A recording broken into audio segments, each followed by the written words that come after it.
Hey guys and gals, Jim here with an update. I'm not going to do like a whole build series on this model, but I just wanted to show you the model built before I start painting and get base assembled and all that stuff. Kind of go over, show you the seams. This is probably one of the best repop models that I've ever seen from round two that doesn't have any major seam issues or warpage or anything. There was not one bit of flash on this kit, not even on the sprues. And also, I didn't have to use any type of clamps or rubber bands to hold the halves of pieces to get the halves together while the glue was setting up and everything.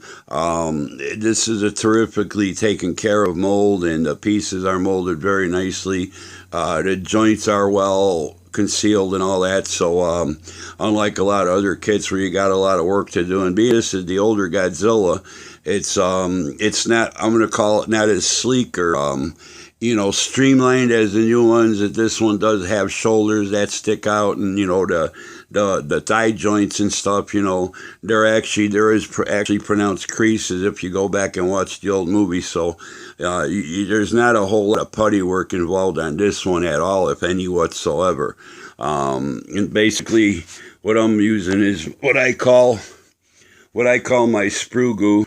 It's just basically sprue and liquid cement, and I mix it at a consistency where it's kind of almost like a 5-minute epoxy, where it starts to set up, where you can still apply it and work with it, but it's not going to start running and getting all over on you and stuff till it dries. So it works real nice, and just for a little bit. But even at that, as this goes, you won't have to be doing a lot of that work. But that's basically the size of the kit there.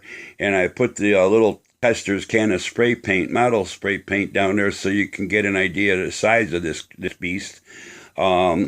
Anyway, let's get into this thing. I'm going to get rid of the can of paint and get some other stuff out of the way.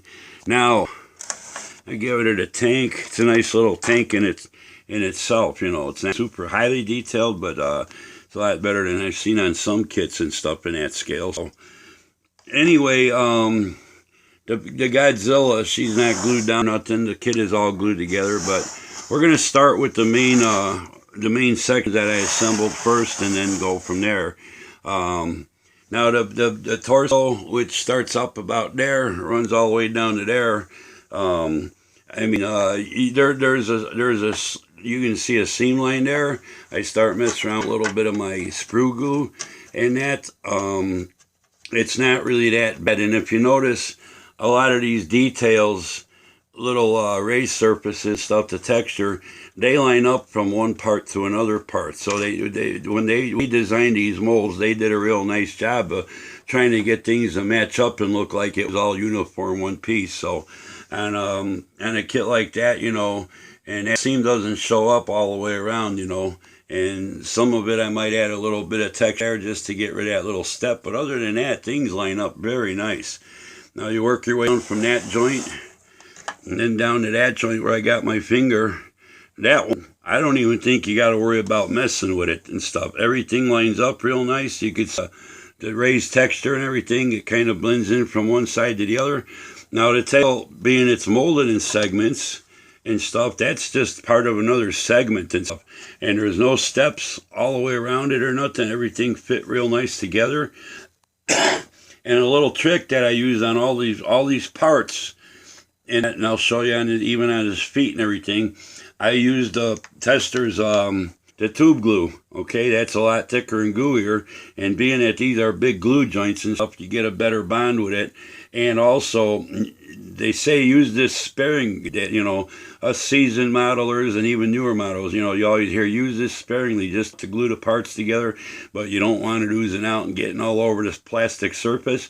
In this case, you want to put a big bead of this on there, because when you press the parts together, you kind of twist them a little bit, and when you get them lined up, and excuse me, and that helps to seal the seam and kind of fill in any gaps too. Now, I didn't have any gaps in these parts whatsoever. Everything fit nice and flush. I didn't do any sanding or anything like that. It was the seam where his two halves of the tail fit together. All I did was scrape the sharp edge off and stuff with my knife, and that was much all the work I did. So I'm really happy with the way this thing is going together. Now getting to his legs, his thigh joint, that's not bad at all. I started filling in couple little gaps that there were with my melted sprue and all that, but other than that, you know, I'm not looking. I mean, if you want to get technical and blend that in so there's no defined edge there, you can. But actually, if you watch the original movie, there is defined edges there. Now, what I was talking about using that glue pretty heavy down on his feet, where his feet meet up with his legs there, you can see the seam, but once you paint it, it's almost going to disappear. There's no gaps in it. And like I said, all surface detail that's engraved in there, the raised surfaces, a lot of that stuff, there are locator pins, but a lot of that stuff lines up real nice with each other. These molds, you know, each piece of the mold was made to blend in with the next piece and everything. So, and now his shoulders, that was the only place where I had a little bit of work that I wanted to get done. I used my melted sprue, and I start doing work along there, because there was a bit of a gap. It wasn't so much blending in, it was just filling in. That was probably the only big gaps I had, was the top of each shoulder. So other than that, the only place I may do some work is right up in here. I'll take that melted sprue, and being it is I do it like a real heavy consistency, I can just take a toothpick and lay a couple beads down there to give it some of this texture as the molded in texture has, and it'll take care of that. Getting up there to the neck, the arms turned out real nice, and again, I did the same thing with the hands going to the arms. I really put a heavy bead of glue on. When I pressed them together, it pretty much almost, you know, it filled in the whole little joints, the seam and stuff that you would have. So I don't plan on doing any work there. As far as the neck attaching to the torso, I did a little work back there, but it's not really that noticeable. You turn it around, you can see where the seam would be, but once you paint it, that's all going to blend in. I did a little bit of blend with my melted sprue right in the front there. But other than that, this is a very nice kit and stuff. And like I said, even where the leg halves of the thing go together, you know, you didn't have mismatches in the two pieces. We had a real pronounced step that you had to do with a lot of sanding and filing. So same with the head. Well, the head was made in three pieces. You had the right and left half, then you had the whole back half and everything.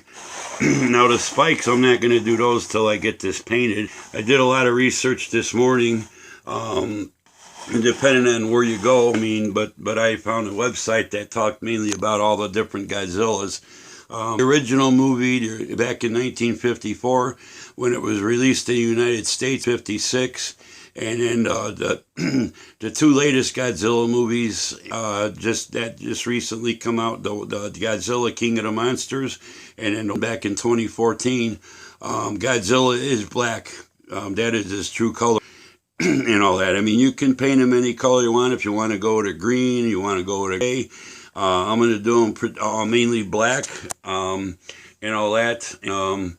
Then I'll probably do some dry brushing with some light gray and some tans just to give a little bit of the detail, get a little bit of the detail of pop. But other than that, I will paint up his mouth. I'll mix up some paints so that doesn't look like toy. It'll be more, you know, fleshy color reds and stuff, not no bright contrasting red stuff like that. As far as his nails and his toenails go, I'll probably mix up kind of more like a bone white rather than a pure white and all that. And then when I'm done, I'll probably give it a little bit of a lighter gray wash to get into little nooks and crannies to make it a little bit more. But this isn't a bad model kit at all and stuff. And these are big glue joints here. There's a lot of big surface area, so don't be afraid to use the glue pretty heavy when you push the parts together. Like I said, I didn't do no clamp, nothing. Everything fit real nice. But don't be afraid to use the extra glue. It'll seep out and it'll fill in a lot of that joint area there. And with that melted sprue glue that I use, it's pliable enough where it doesn't run, but I can fill in any little little gaps, and I can take the tip of a toothpick and kind of give it the texture and everything like that. No reason on this model where you really got to go crazy with putty or anything and sanding and all that and then re-scribing stuff. I mean, I consider this model on a scale of 1 to 10, I'm going to give it 9.5 as far as assembly and fit and everything like that. This is probably one of the best models I've seen and stuff. You know, there's a shot of his other leg. You know, seems pretty well hidden and stuff. You know, you know, it's going to be more exaggerated on the camera and everything, but in person, and especially once it's painted, you're not even going to see that stuff. You know, it's hardly going to be visible.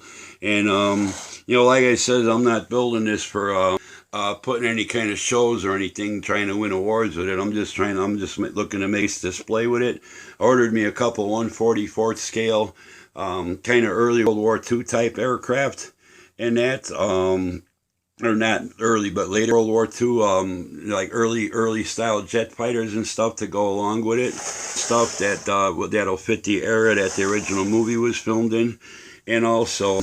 But other than that, I just wanted to show this with you guys. You know, whether you're a veteran model or a newbie, you know, don't be afraid. This kit, you know, it's gonna be a lot better than a lot of kits out there where you got to worry about gaps and filling, clamping, and resculpting and everything.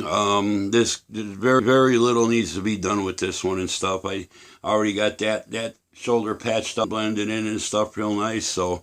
Like I said, I'm real happy with it, and like I said, and this is one hell of a kit. I mean, you can tell just by the length of the tail, or as it is from the head to tail. If that tail was straight out, it'd probably be pretty much close to 3 foot long. So anyway, that's it. I just wanted to share this information with you guys so you can see anybody that's contemplating if they want to buy this model, if it's going to be a horrific fit or anything like that. So I don't think it looks, I don't think it's a bad model. Like I said, it's one of the better repops I've seen. And I know the last time it was released was back in 1990. I don't know how many times before that when it was under the Aurora name, but the last time it was released was back in 1990. So these molds are in really impeccable shape as far as I'm concerned.